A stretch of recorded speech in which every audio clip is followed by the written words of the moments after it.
দেশের নাগরিকদেরকে যদি দুর্বল করে রাখা হয় তাহলে রাষ্ট্র কখনোই শক্তিশালী হতে পারে না। আজ থেকে খতিব, ইমাম, মুয়াজ্জিম এবং অন্য ধর্মের ধর্মীয় গুরুদের জন্য আর্থিক সহায়তা বা সম্মানী কর্মসূচির পাইলট প্রজেক্ট চালু হলো।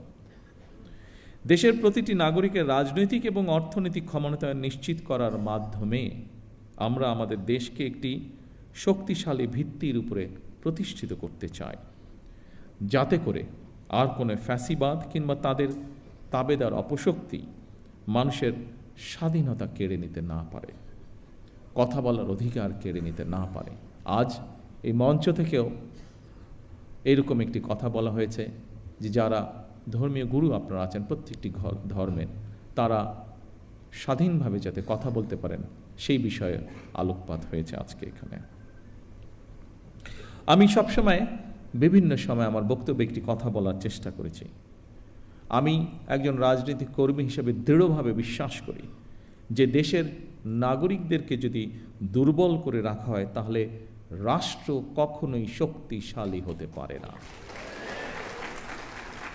এবং সেই জন্যই আমাদের ইচ্ছা, আমাদের দর্শন, আমাদের পরিকল্পনা বাংলাদেশের নাগরিকদেরকে আমরা রাজনৈতিক এবং অর্থনৈতিকভাবে ধীরে ধীরে শক্তিশালীভাবে গড়ে তুলতে চাই, যদি আমরা রাষ্ট্রকে শক্তিশালী করতে চাই।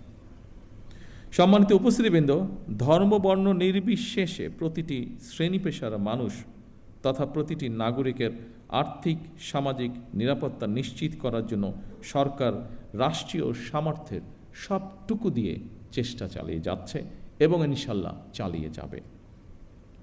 তবে নাগরিক হিসাবে আমাদের প্রত্যেকের রাষ্ট্র এবং সমাজের প্রতি কিছু দায়িত্ববোধ অবশ্যই রয়েছে, যা সম্পর্কে আপনারা কম বেশি সকলেই নিজেরাও ধারণা রয়েছে।